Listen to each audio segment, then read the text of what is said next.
Well, thank you very much. I want to thank BAAL and the organizers for inviting me to this conference. It's a great pleasure to meet some people I've known for quite a while, some who have been to my country and know our context a little bit. And I'm happy to see people from different parts of the world here. I actually asked the question of the organizers is how many nationalities do we have here, to get a sense of how you would sort of react to what I will say, because I've had friends and colleagues in the field from all parts of the world. I also taught ESL and some applied linguistics courses in the US, and I've done work I've traveled to different parts of the world, and I don't see teachers doing things any differently anywhere. And teachers are always in the middle of it all with a lot of constraints and very little help. Okay?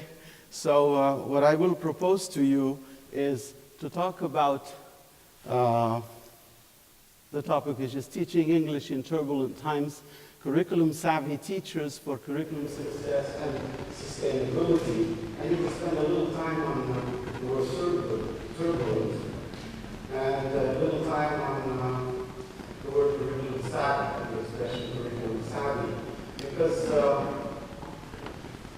turbulent times, of course, you know what happened in the Middle East and North Africa since 2011, the upheaval, the revolutions, and so on. There's a lot of problems concerning youth unemployment, especially among young university graduates.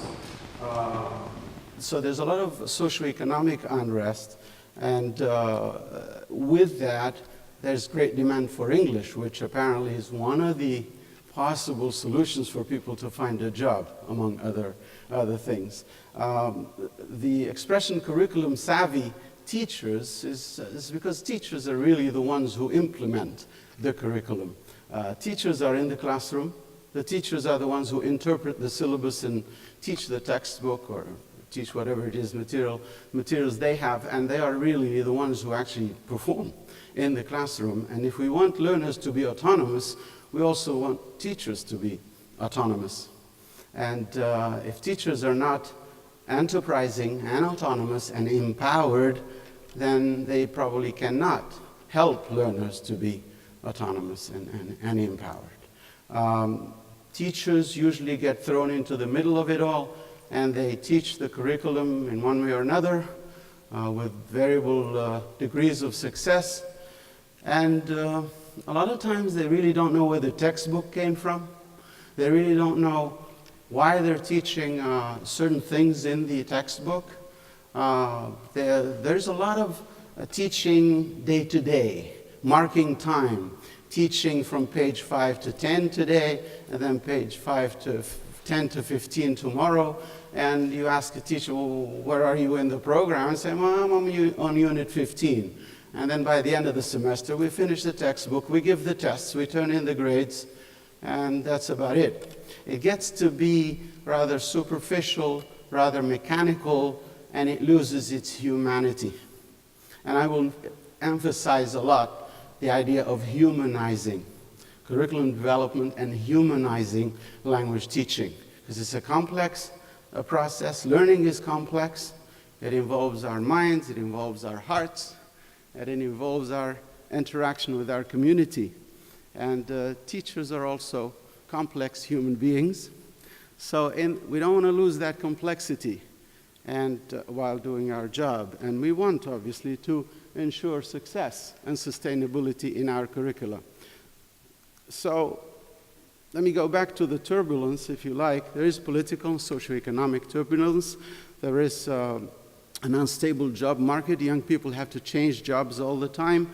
There's a lot of importance given to English to find a job, especially among young university graduates. We have a lot of people leaving the country and seeking jobs in the West.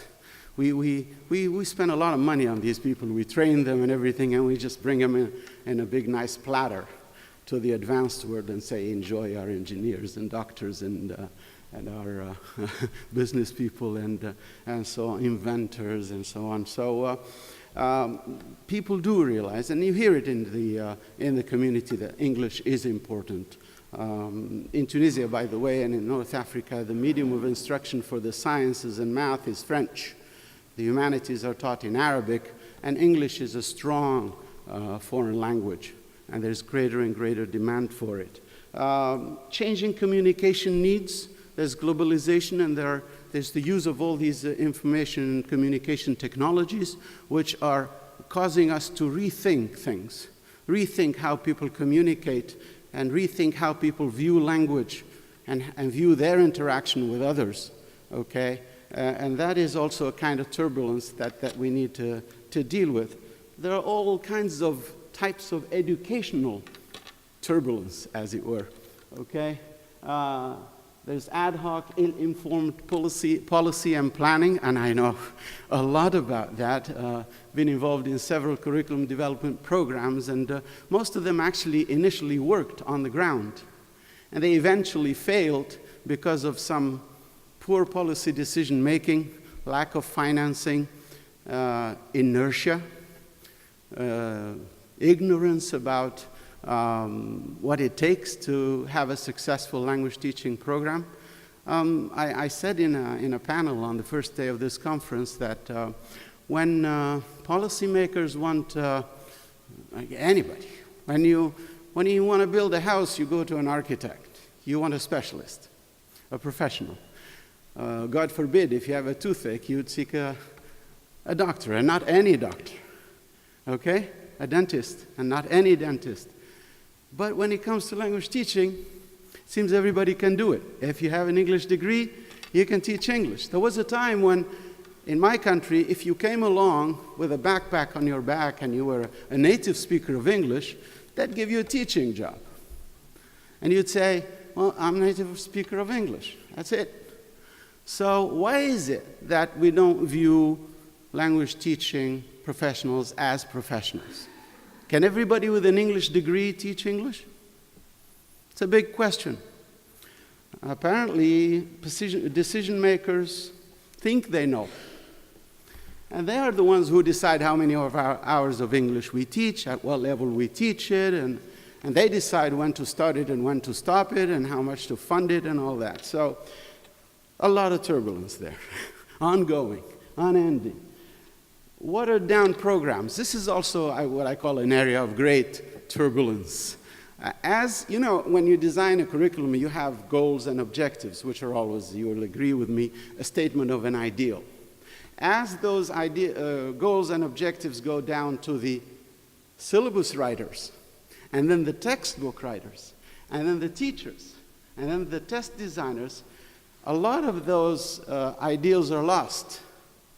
You would wonder, why is that meaning, initial meaning in the objectives, goals and objectives of the program, why is it lost? It's because we assume a lot of things about language, we assume a lot of things about language learning, and we assume a lot of things about program objectives. We think that when a team of textbook writers get together to write a textbook, that they will interpret the goals and objectives the same way they were intended by the initial writers of the syllabus, okay? And then the teacher goes through more or less the same process. There is no guaranteed sharing of that understanding of the program goals and objectives. And as it goes down the levels, all the way to the classroom and all the way to testing, things get lost. And you see a nice objective in the program. In textbooks, a lot of textbooks say they will help the learners communicate in English.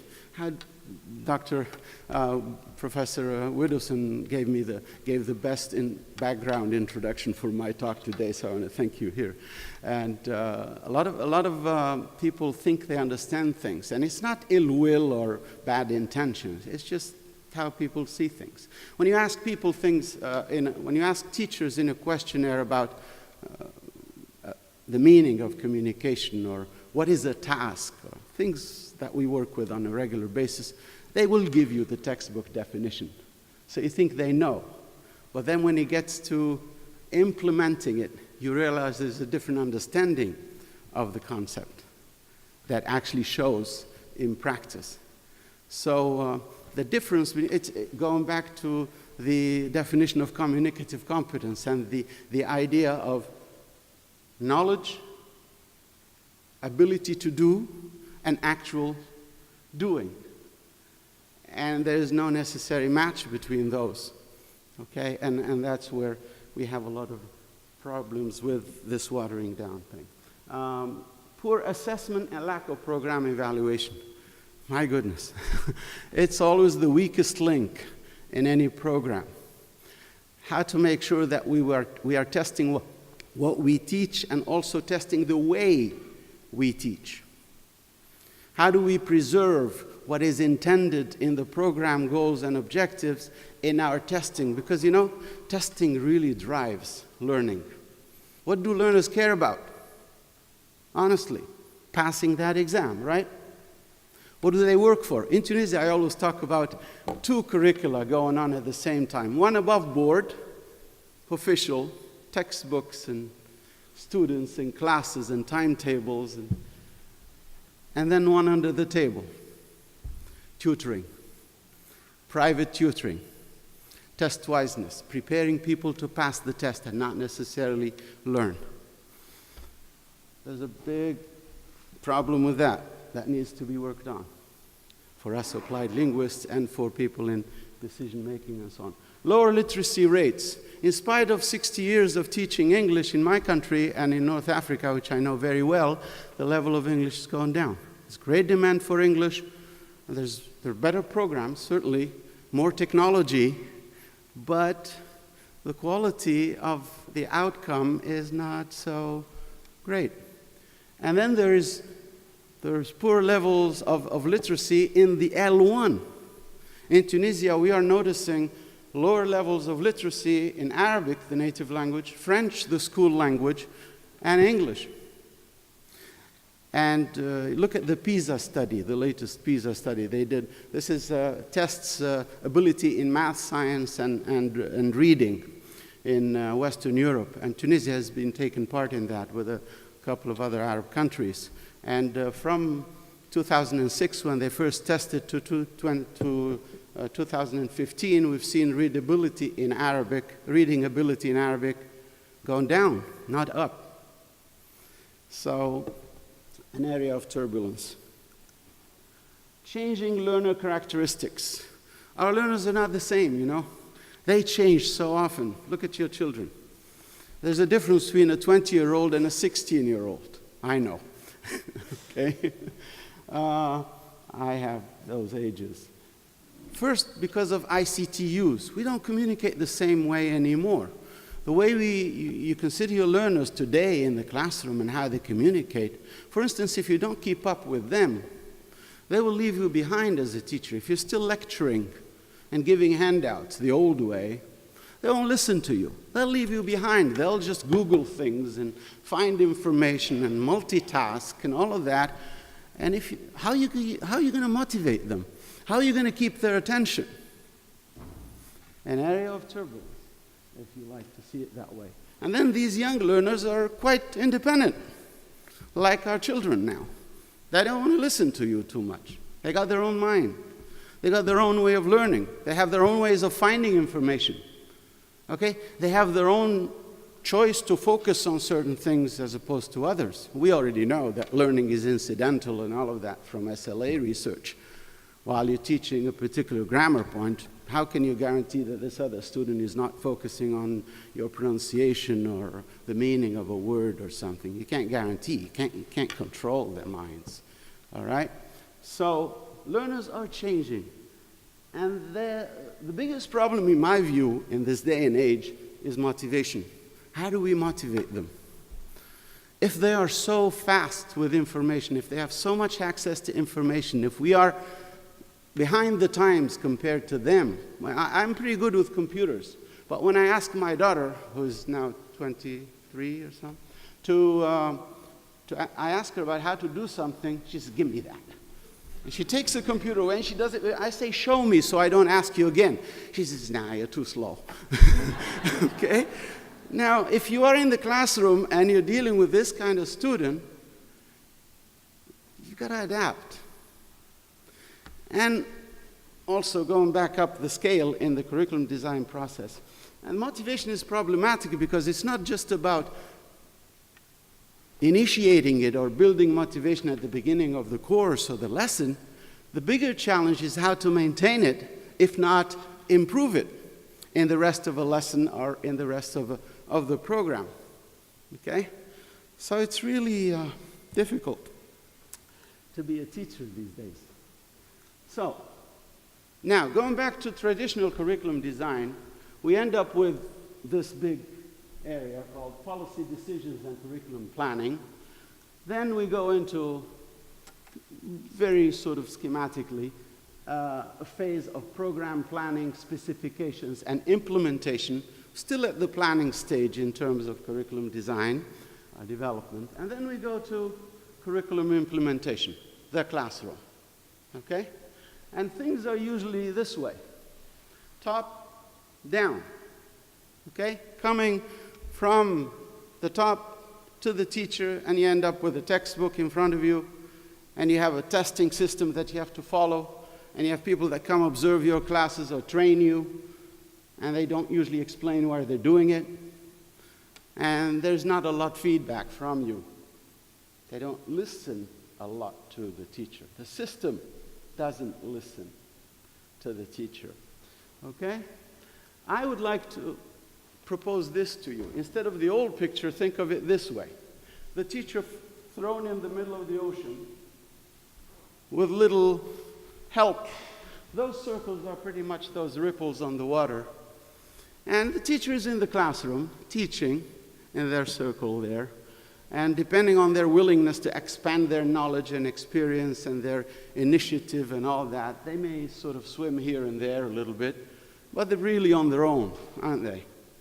And then you've got all the stuff that's way out there in the distance, barely visible, program planning, specifications, and implementation, and way, way back there, policy decisions and curriculum planning. I would like to propose an alternative. A teacher-oriented framework for curriculum development from the bottom up.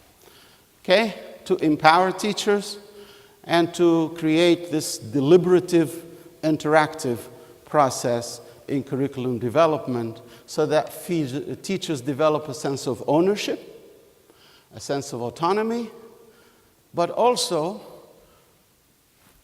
understand what's going on. It even serves you right as a teacher if you know what's happening around you, because you can even defend yourself. Who do students complain to? Not the headmaster, not the teacher. Who do they complain about? The teacher. Parents. Who do they want to see? The teacher. Not the textbook writer, not some applied linguist like you and me, okay? They want to see the teacher. He's the front of the whole curriculum.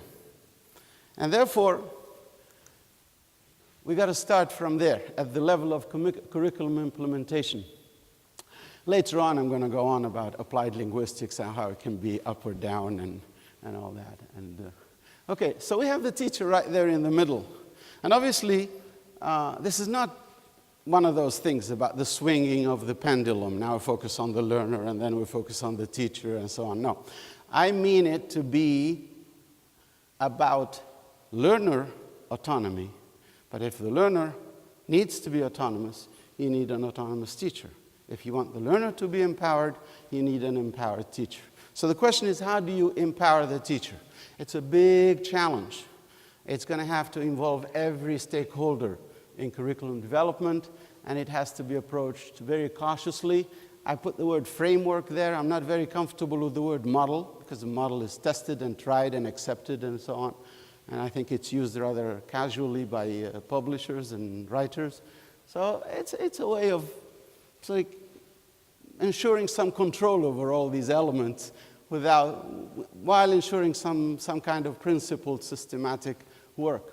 Okay, what does the teacher deal with? Obviously, the learners. Without learners, you don't need a teacher, and you don't need a classroom and everything. One day I was going into one of the schools, Manouba. You went to Manouba, one of the oldest faculties in Tunisia. And I was just passing by the doorman there in my car. Hello, good morning, how are you? He said, I just asked a question like that. Do you like this school? He says, yeah, if it weren't for the students. Right? So it's the learners who matter, really. The only reason the teacher is there is because the learners. The teacher deals with learners, but he deals with them through materials, textbook. And what does he do with the textbook? He does lesson planning. All right? Obviously, the textbook does not equate with lesson planning. It's two different things. You have a textbook. If you don't plan your lessons, then you don't really know what you're doing. So lesson planning is going to involve a lot of other things that I will talk about in a minute. And classroom management. Obviously, teachers manage the learners, the way they interact. They work in groups or individually and so on. And then whether there's discipline problems or motivation problems and things like that. And obviously, teachers are the first ones that deal with learner assessment. And if they are ambitious, they'll do some course evaluation, okay, and get some feedback from the students or think about the lessons after they teach it and all that. Okay, so that's what happens in the classroom. Now, a teacher can just sit in that little circle and do their job and go home and say, I finished the curriculum, I'm fine. They pay me for that. You want training? You want extra work? You want attending conferences and giving presentations and doing, preparing tests together and in a committee and all that? Look, it's too much to ask. I think teachers who are responsible, teachers who want to be good, feel good about their work, need to expand beyond that circle. I'm going to go to the outer circle now, which is policy, program planning, specification, and implementation. In order for the teacher to deal with the learners, they have to know who these learners are. So they have to have some understanding of the needs analysis. What are the needs of the learners? How was the syllabus designed? Why was it designed that way? Why is it focused on these aspects of language learning and not others? And communicate, and so on. So if teachers want to understand the learners and serve them, they need to go to that outer circle, from inside out. Teachers, as they deal with textbooks and lesson planning, they obviously use a teaching approach. Well, a lot of times we say the teaching approach is eclectic or communicative or grammar-based. And there seems to be a received idea that everybody knows what it is. Okay? And that's why we do teacher training, of course. And that's why we do teacher education, pre-service.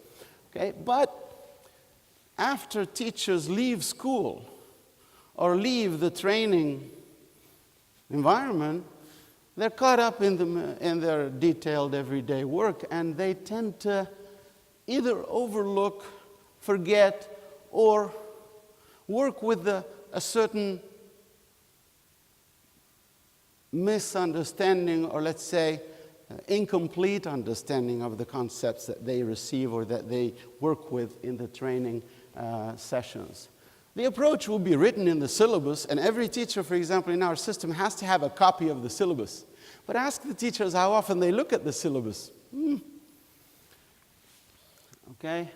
Then teachers do classroom management, and that relates to human resources development at the planning, the program planning, specifications, and implementation stage in this second circle. And there's teacher preparation. For instance, what we do in our applied linguistics teacher education programs. I think teachers need to have a connection with the university somehow, and if they can get a chance to go back to school for a semester or bring a teacher trainer to the school or whatever to do some work. I know this happens, but it seems to be like token action. It's not. It happens, it's chancy, it's ad hoc. In some places it works better than others. In some places it's well-funded and well-structured and so on. In other places it is not. In other places it doesn't happen at all. So it's important, though, for the teacher not to just wait for stuff to come to him or her. they need to also go out and seek knowledge and seek better expertise and better experience. And then obviously, if you're doing the testing in your classroom, you need to understand the philosophy of testing in the program. If you understand the testing philosophy in the program, how can you go ahead and do private lessons to just prepare the students to pass the exam and not necessarily learn, as I said earlier? And I was at a conference at one time, there were about 54 nationalities, and I asked, how many of you have private lessons in your system? That was just Australia that didn't have private tutoring. All the rest of the world, parents are spending the best of their money on educating their children under the table. Okay? So, that's a question to be asked about testing and about program evaluation, which is obviously, in some cases, a totally foreign concept. Because for evaluation in many of our contexts is frightening, threatening, not frightening, okay, threatening. Okay? It's important for teachers to actually branch out a little bit of their classroom environment, a little bit outside to understand what's going on. If teachers cannot prepare a good test, they're not the only ones to blame. Okay? It's something to think about. Then the outer circle, which is policy decisions and curriculum planning. This is higher level, far away from the teachers, you would say. But no, I don't think so. I think teachers read the newspapers like you and me. Teachers understand why a certain minister of education was demoted or promoted. Teachers understand where the educational system is going. Actually, we sit in our staff rooms and we talk about it, don't we? Right? So it's important for teachers to understand where the program is coming from. Why are we teaching English 2 hours a week, 6 years in secondary school? In our country, at university, they teach English to everybody. It's compulsory. But listen to this. They teach it at the undergraduate level, 1 semester, and then nothing the 2nd semester, and they teach it the 3rd semester and not the 4th. So I call it 1 semester to learn and 1 semester to forget. Okay? Who made that decision? On what basis? Okay? And if you think hard and your country doesn't have a lot of resources for language teaching, for hiring teachers and all of that, why don't you do a decent needs analysis and maybe teach it at the postgraduate level, not the undergraduate level where it is needed most? I remember one of our family relatives who chose to do biology at university. She finished her undergraduate degree and then she went to do an MA in biology. And you know, they're educated in French. But then the first day of class, in a master's class, she got this reading list. And she looked at it. Oh my God, it's in English. And the last time she looked at English was at the baccalaureate level, final year of high school. Or in those hours of English at the undergraduate level where it's 1 semester on, 1 semester off, or scheduled on Friday afternoon when everybody is tired and the coefficient, the weighting of the subjects in the average is very low for English, high for math, high for chemistry. All of those things are decisions that teachers need to understand, and I think they're aware of them, but they have to figure in their thinking. Because if you know these things as a teacher, you can be influential. You will attend meetings that matter and make your voice heard. Unions would be interested in this. Teacher unions would be interested in this, wouldn't they? So, resources and means. For instance, in our country, we can't import textbooks. It may be a blessing in disguise, according to what you were saying yesterday. We produce our own textbooks, locally made, because of cultural content, but mostly not because of cultural content, but because of a tradition. We are proud people. We can write our own textbooks. Okay? And we have always written our own textbooks, sometimes with British Council or USAID help, sometimes without. Now mostly without. okay? But it's important for teachers to actually see why textbooks are written, where they come from, and what's behind them, the philosophy behind them, and so on. Administration and logistics, sometimes you teach in a program and you say you're understaffed and you're teaching so many hours, and why don't they hire more teachers to help you with the load, and why don't they equip the classrooms better, and so on. And instead of just vaguely talking about these questions, it's important to be informed a bit about these things. I understand administrators' constraints. I don't want to be an administrator, with due respect. But they have their priorities. And the funny thing is, a lot of our administrators in education are old teachers. They used to be teachers. When they switch jobs, they have their own priorities. They have their own concerns. So it's important to learn to work with them. I'll come back to this later. And then there is curriculum evaluation. It's important to realize that we complain about the curriculum. We complain about the dwindling level of English in spite of years of instruction. But if we want to go past complaining, as teachers, we need to extend our curiosity, if you were, a little bit further than the inner circle to understand whether evaluation is done at all, why it is or not done, how it is done, who's involved in it, can we be involved in it, okay? In our country, it's threatening to do evaluation. The system does what if they write a textbook, they'll send me a copy and I do a desktop evaluation and say, there are some mistakes here, maybe this unit needs to be changed a little bit, close the door on evaluation. That's it. So how can the teacher, in order to improve his work in the inner circle, empower himself to understand what's going on outside so that you don't keep swimming in the middle of the ocean with no guidance or no sense of where you are or what you can do? Now, that's the idea, from the inside out. It's usually not in one direction. So it's bi-directional, it's deliberative, it's, my goodness, it's one of the words we used after the revolution. It's democratic curriculum design, where everybody has a voice, everybody is heard, and decisions are not made by somebody who thinks they know and who doesn't listen to you, okay?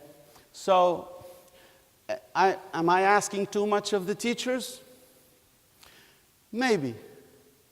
But all I'm concerned about is for the curriculum to succeed, and I want the teachers to be able at least to defend themselves, because they're at the face of it, aren't they?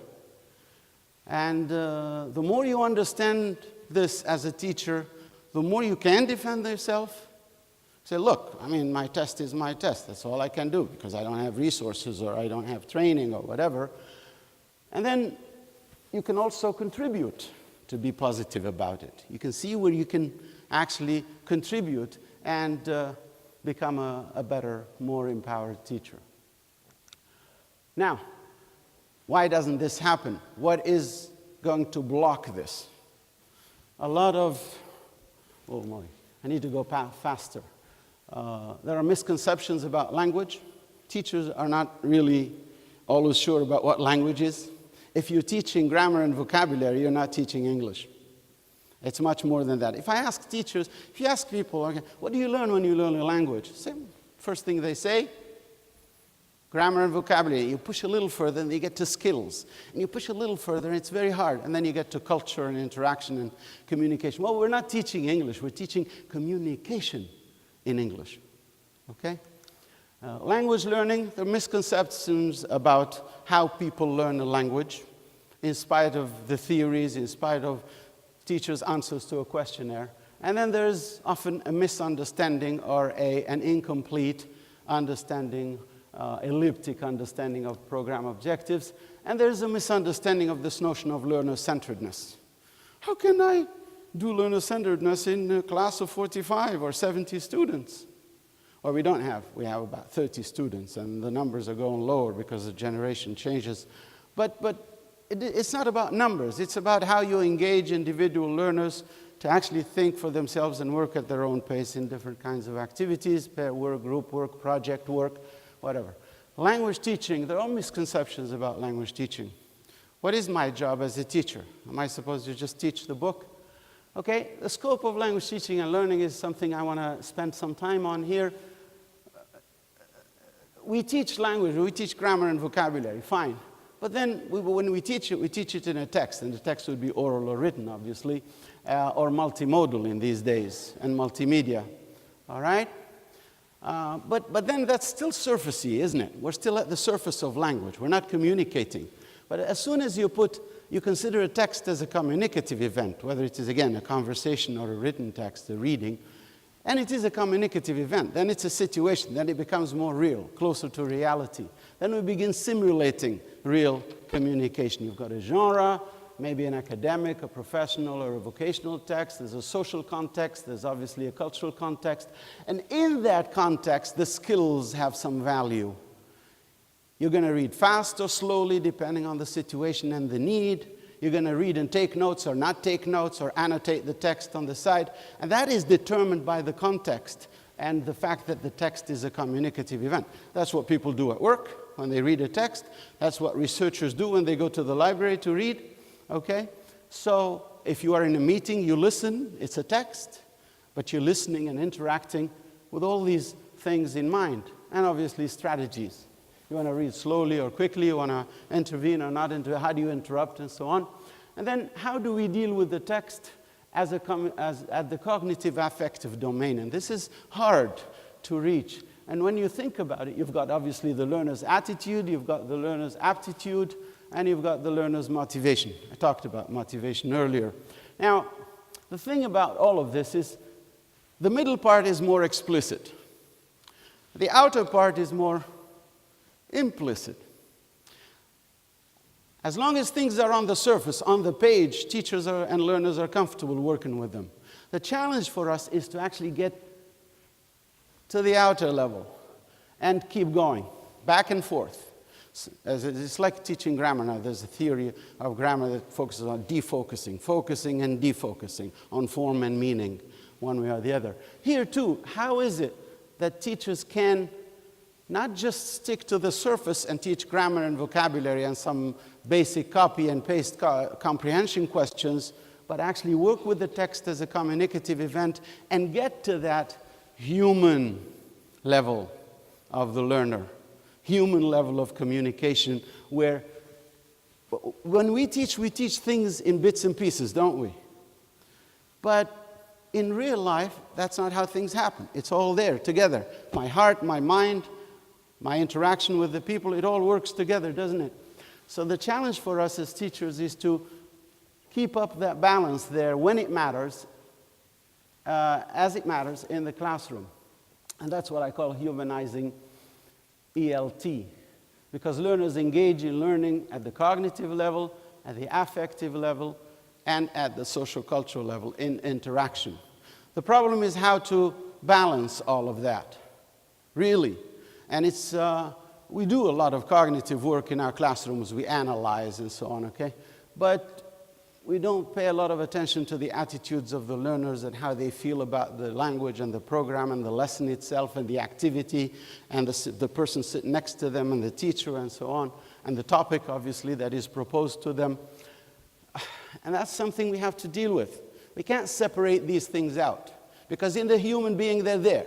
We're complex. All of this works together somehow, and we have to get to that in our classes. I don't really know how to do it exactly, but I've done it in different classes at different levels, and you may fail or succeed at different degrees, but the important thing is that you keep this in mind and not just teach the book or teach the curriculum. It's that constant challenge that we have as teachers. It's that challenge that sometimes you feel after you teach a good lesson, and as you're driving home, you say, that really worked today, didn't it? When other days, you don't feel that way at all, and you say, my goodness. Okay, I'm not saying it's just intuitive. Obviously, if you are more informed, if you read the literature, if you are educated as a teacher, you will know more about this. I'm not saying we're going to keep it at the intuitive level, but we have to strive all the time to capture all these levels of the personality of the human being. And we teachers, too, are human beings. So we have these levels working. Okay, I don't have time to go through examples, but it's possible to humanize course and lesson planning. It's possible to humanize lesson objectives, for example, by discussing them with learners instead of just giving them as a list. Because as they discuss the objectives, they become more aware of them and they internalize them better and so on. It's possible to humanize classroom tasks by assigning, obviously, roles and getting people to simulate situations in the real world so that they really engage as total human beings with their minds and hearts and relationships. Recommendations, very quickly, some. We need to nurture the humanity of both teachers and learners as complex, evolving human beings. They change and we change too.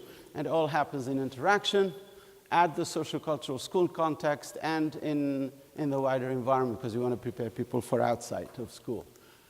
In order to be effective and flexible and innovative as teachers, and in order not to get overburdened by society and disillusioned with your job, as a teacher, you need to keep in mind the big picture, which is what I referred to earlier, the circles. So, in both figures of circles for curriculum planning and for the scope of English teaching and learning. To stay on our toes as professionals, individually, we have to really make that effort to learn more about our profession, maybe work with another colleague to prepare a test or do a lesson plan or something as simple as that. But you can also go out further than that and seek a course or go to a conference or something.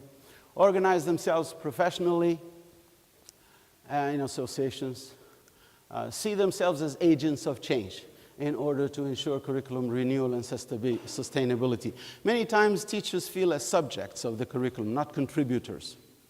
Okay, and it's very important to realize that we are at the center. Teachers are at the center of the curriculum. They are the ones that implement it, and therefore it's important. If change is going to happen, it's going to happen at the level of the teachers. And obviously, teachers need the full support of the system.